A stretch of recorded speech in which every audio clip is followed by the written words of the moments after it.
Good evening, friends. Meeting again in the last concluding lecture on the sixth edition of Organon of Medicine. We have discussed in length the Organon of Medicine.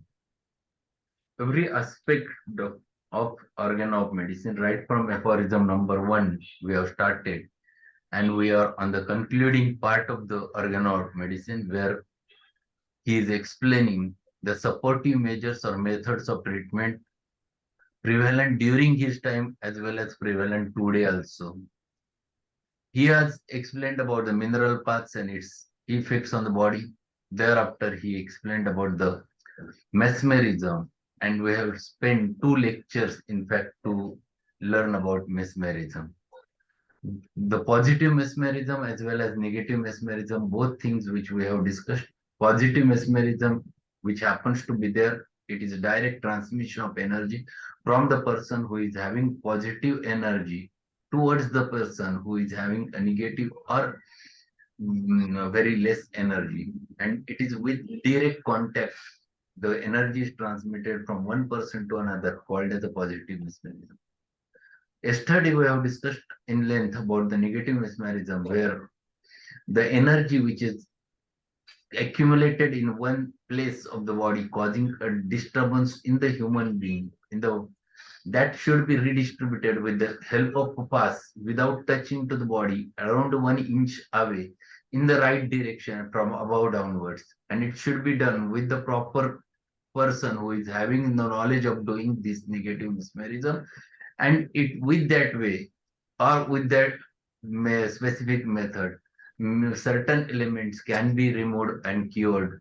And that's what he has explained about the negative mesmerism.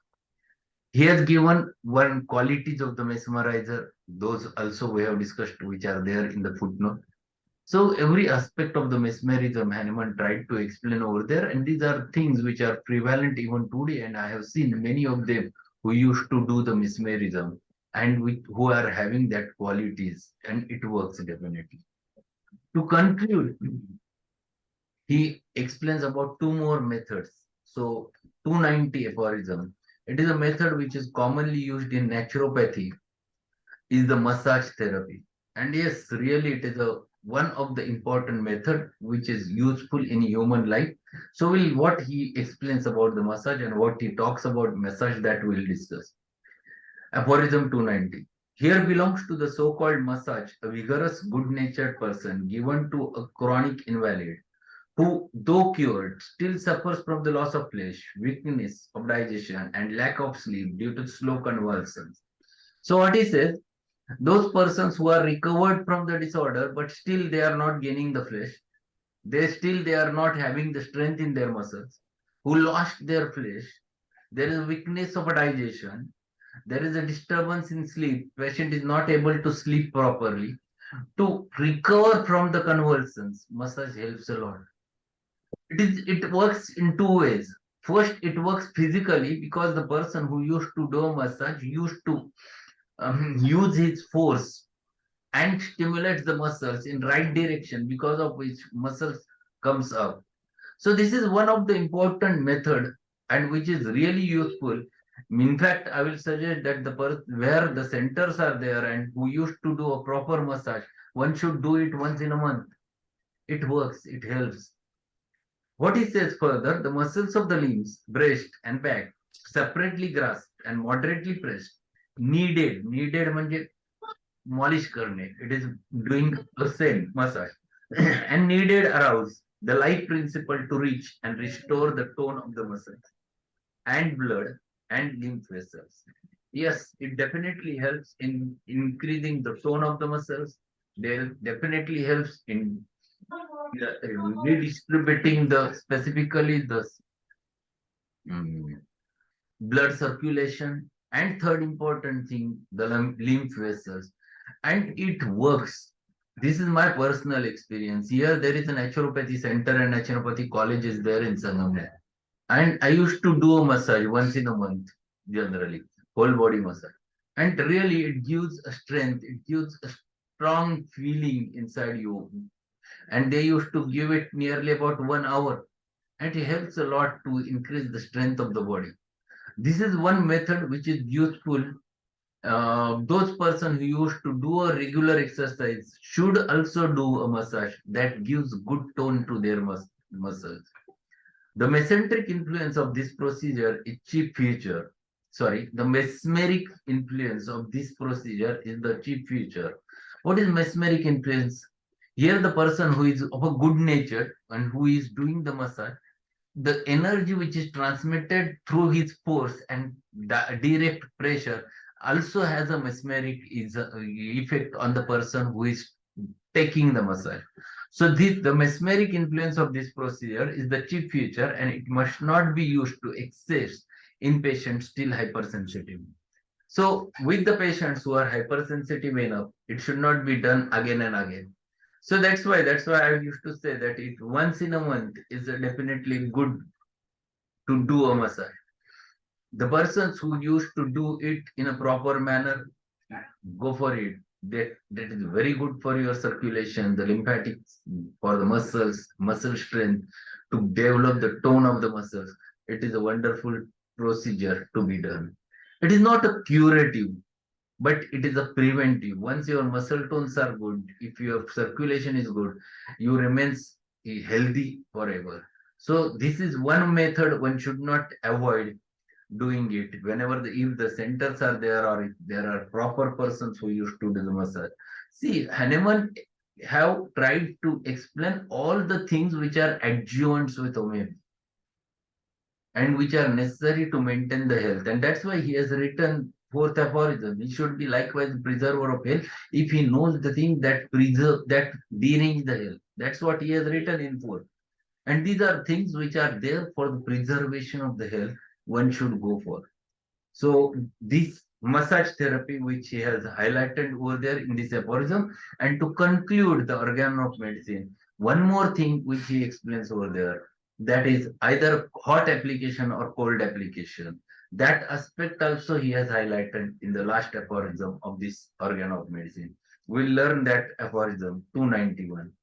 Baths of pure water prove themselves partly palliative, partly as homeopathic serviceable aids in restoring the health in acute diseases as well as convalescence of cured chronic patients, with proper consideration of the conditions of the convalescent and the temperature of baths, its duration and repetition.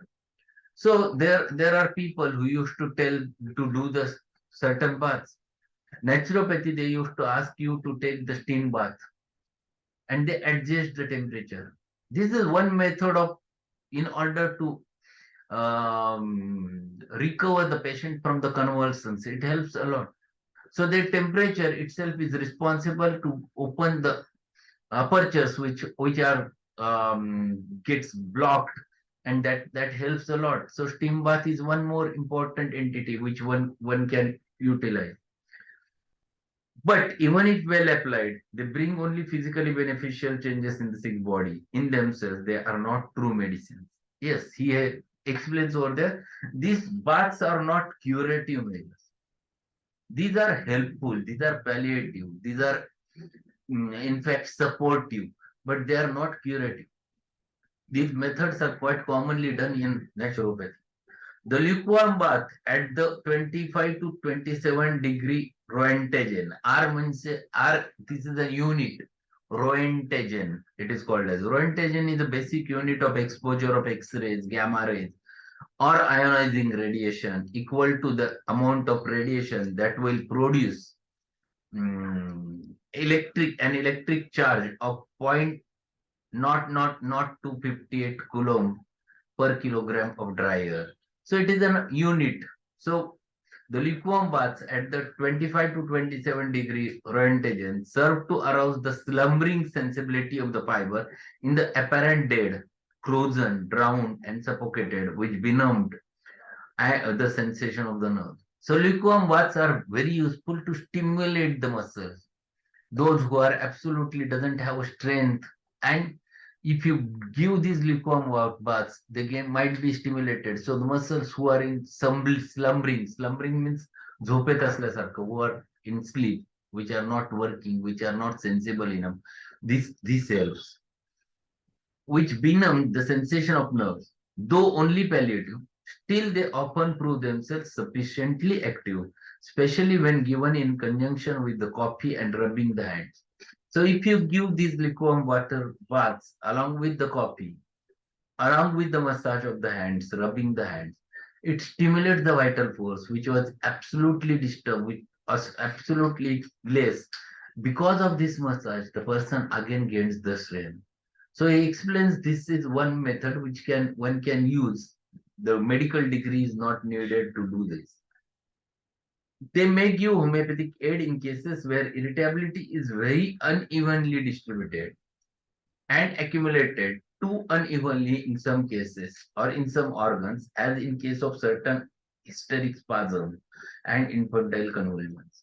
So what he says, if a patient of infantile convulsion is there, hysterical spasms is there, where the irritability of the fibers is not proper, it is uneven. These methods help as a supportive measure along with the homeopathic treatment, not as a curative, but a palliative or a supportive, those can be used. In the same way, cold baths, that is 10 to 6 degree Roentgen, in persons cured medically of chronic diseases and with deficiency of vital heat, acts as a homeopathic aid. So another few persons explains about the cold baths, and there are many people who used to take cold baths daily. And they says, I am taking cold bath since last 10 years and I am happy because of which I'm getting a strength. The opposite effect. Here the action reactions are equal and opposite because of cold bath. The stimulation happens to be there. The person afterwards reacts to it with the increase of heat as a reaction. By instantaneous and later with the repeated immersion, they act as a palliative restorative of the tone of the exhausted fiber. There are many people I have seen, the orthopedicians or the physiotherapists. There are many people, orthopedician, physiotherapist, they ask the patient to do a contrast bath. Means for 10 minutes you keep hand in your cold hot water, immediately followed by 5 minutes in cold water. So that is a contrast bath, and that helps. That is their measure. The pains are relieved, the stiffness is relieved, the body reacts in a proper manner. That is their thought. So these are the supportive measures called as a physiotherapy measure. You can label it as a. By instantaneous and later with repeated immersion, they act as a palliative restorative of the tone of the exhausted fiber. For this purpose, such baths are to be used for more than momentary duration, rather for minutes and of gradually lower temperature. They are palliative, which, since it acts only physically, has no connection with the disadvantage of reverse action of the feared afterwards, as taken place with the dynamic medicinal palliative. So what he says here, you should not do it for longer period. For few moments you put the hands in cold water, or for few minutes you put the hands in hot water, or you apply the heat or cold with cold water. But it should not be for longer time of duration, because it will going to act only as a palliative, not as a curative, and it will not produce any adverse reaction. That's what Hahnemann says. This will not going to cause any trouble to the patient, and this is what one should know. And these are all measures. If you advise in your patients, it helps. For example, person who is having the neck sprain or trapezial myofasciitis, I always ask the patient to utilize hot fomentation. But giving a hot fomentation in a proper manner, that you should give him a dry heat, not a moist heat. I always ask that you put a cloth on a hot pan, make it hot, and with your hand you keep that cloth over there and massage it. That helps a lot because it relaxes the muscle fibers. These are the methods which are more supportive. If the patient is having a lumbar strain, this helps a lot. If person is having joint pain, it helps a lot. But if the patient is having pain in abdomen, there you can utilize the moist heat. So hot water bags are useful when there is a pain in abdomen, but hot water bags are not useful when you are using it for the muscles and joints, because muscles and joints, because of moist heat, always gets aggravated. So there should be a dry heat. So we must understand what Hahnemann wants to say, and we should not get stuck with the Hahnemann. We have to understand logic behind it. We have to understand it from the physiotherapist. We have to understand it from the people who are using it, and we have to understand the logic behind it. If we understand proper logic, we can utilize all those weapons in our practice, and which are supportive and which helps the patient to get relieved from it. So your remedy works instantaneously if you utilize all those measures. So for example, person who is having trapezial fasciitis, myofasciitis, you ask this hot fomentation along with proper exercises, the trapezial exercise. Yes, it will be helpful for the patient, and patient recovers from it very easily. In my practice, I have maximum ortho practice, 60 to 70% is ortho practice, and I used to use all those measures. There was a patient who was not getting settled with the sciatica, right-sided sciatica, and she was suffering a lot. No remedy is working in her case. Ultimately, I have asked her earlier also, you get admitted and take the traction, but she refused. But when pains were not settled, she asked, yes, I will do it for a day or two, and then I will purchase the traction set and I will take it at home. Just 10 days back, I have admitted that patient for 2 days. I have applied lumbar traction. And after application of lumbar traction, for a continuous lumbar traction of 8 kg in her case, for 2 days she was admitted in my hospital, and thereafter 10 days she has taken it at home. She was completely relieved of the pain. So this is too important. One has to understand this is, one has to utilize all those things associated with homeopathic medicine. Then it shows very perfect results. And this is the thought of Hahnemann. Hahnemann was a wonderful person. He never get restricted with his own path. He used to find it out which are the things which are useful for the human being, which are useful for the suffering human being. And he has utilized, worked, understood, applied, and explained in his organ. So it was a big voyage to explain the whole 291 aphorism, and they are there on the YouTube and will remain on the YouTube till the YouTube will be there. So it is a big thing which we have finished today regarding the organ of medicine. Those who have attached or came late in these lectures, my suggestion is that you learn it right from the first aphorism, because Hahnemann's Organon is one of the important spiritual book. Because I call it spiritual, because if you learn the Organon, you know how to approach towards each and every patient. So it is a wonderful thing to learn the organ of medicine, and this is there on the YouTube. Ask your friends to learn that from the YouTube with the playlist of organ of medicine, and they can learn the organ of medicine. We'll conclude this session with this sixth edition of organ of medicine, and we'll meet with the new sessions. I'm interested in teaching philosophy in, and I want to teach Kant's philosophy first, because philosophy is also one of the important things. What happens, we never read the philosophy, and in fact these persons, Kant, Close, Robert, they have done wonderful work to explain homeopathy, but no one have looked towards it seriously. Even in the colleges, the philosophy subject is just to get through the exam, but it is not so. If you know the philosophy properly, then you can understand exactly the human nature. Learning the philosophy makes you more human. This is my thought.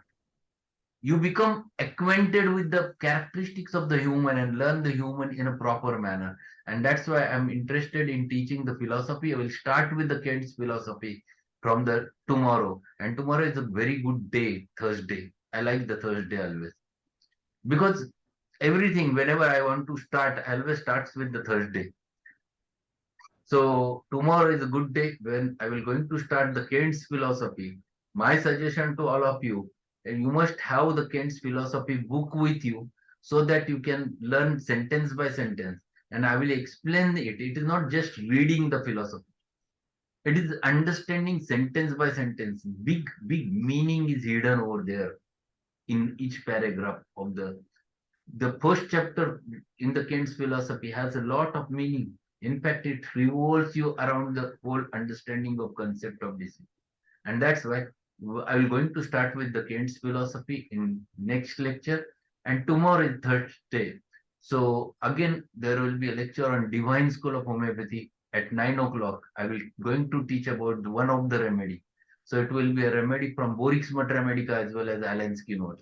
And that also gives you a clinical perspective about the remedic of that remedy. So don't miss the tomorrow sessions. Ask your friends, ask your students to attend this session and learn the Kant's philosophy. So be there half an hour, spending half an hour is very useful for you to learn the basics of homeopathy. So that's all for today. Thank you very much. Thank you, Satyanarayanji. Thank you, One Varkes. doubt. Yes, yes. You told moist heart and dry heart. The moist heat and dry heat. Huh. Uh, Here you have told dry heat and in stomach you have told moist heat. Correct. How to apply the dry heat? I don't know. I cannot understand. Dry heat means you apply with the heat which is produced not because of water. How? There are heating pads, The electric answer. heating pads are there. Or you use the pan which we used to use in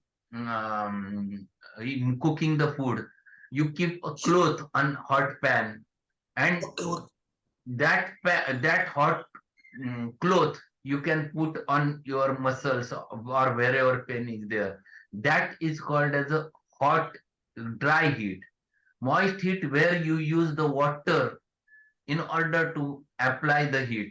So heat, even though you are using it in closed compartment, heating what you can say heating bag or hot water bag that contains the water. Water itself is gets evaporated, produces the heat. Is called as generally called as a moist heat. Mm, the persons who are suffering or who are the psychotic in their nature, psychotic miasm or hydrogenide constitution, always gets aggravated because of moisture. And that's why whenever the muscles are there, joints are there, joint pains are there, you apply such type of dry heating pads. Electric heating pads you can get in the market, and those are very useful for such measure instead of using hot water bag. But for pain in abdomen or stomach pain, you can utilize the heating hot water bag because there is a space which is present. Second important thing, there is a peritoneum where fluid is already there. So it never gets affected. In fact, it gets immediately worked, and hot water bag helps for the pain in abdomen. So application is little bit different for joints and muscles, dry heat. For abdominal pains, it is the moist heat. Here we have to keep the bag. Sir, 1 minute, sir. Here Yes, you have to keep the cloth and then the bottle here, dry heat. Without cloth, we have to keep the bottle or something here that is wet heat. It is like this. no. You get the heating pads, electric heating pads. That is a pad which is connected with electricity, and that when gets you start the electricity, it gets hot, and you apply that directly. Okay, okay, okay, okay, okay, okay, okay. Those pads are very useful. That those produces dry. It is like a iron which you used Okay, to okay, use for ironing. The similar heating pads we get in the market okay, in okay, okay, surgical stores. okay, okay. Yeah. Thank you. Anything else? Sir, good evening, sir. 1 minute, sir. Yeah. Now, many cases of conjunctivitis are coming now, sir. Yes. Conjunctivitis. Yes. And usually, most of them are having with the swollen eyes. And even after red and with swollen eyes, sir, initially belladonna was given to that case. But even though belladonna was given according to symptoms, Hmm. but still the pus and lacrimation is continuing, sir. Many times euphrasia is a very good remedy which works in such cases. If lacrimation is much more, euphrasia is the first remedy to be think of in conjunctivitis. 3 doses, 4 doses sufficient to settle the patient very easily. There are many remedies. It depends what type of lacrimation, whether it's purely water and patient is rubbing more, it is euphrasia which helps. If there is a lacrimation associated with a discharge, yellowish discharge or mucopurulent discharge, argentum nitricum is another remedy which you can use. But if it is chronic conjunctivitis, argentum nitricum plays the role. Acute is belladonna is one remedy, euphrasia is another remedy, ferrum phos 6x is another important remedy which you can use. You can repeat even in the patients. That helps a lot. So along with belladonna doses, ferrum phos 6x, 3 TDS, that helps a lot. It easily removes first stage of inflammation. Conjunctivitis is first stage of inflammation, and ferrum phos covers the first stage of inflammation. Okay. Then belladonna 30 is sufficient, sir, in the Belladonna initial 30 stage? or 200, 2 or 3 doses, don't repeat, along with ferrum Okay. phos 6x TDS. And if you feel euphrasia is another remedy, which is short acting, you can give 3-4 doses of euphrasia 200 also. Okay. Okay, sir. Thank you, sir. Anything else?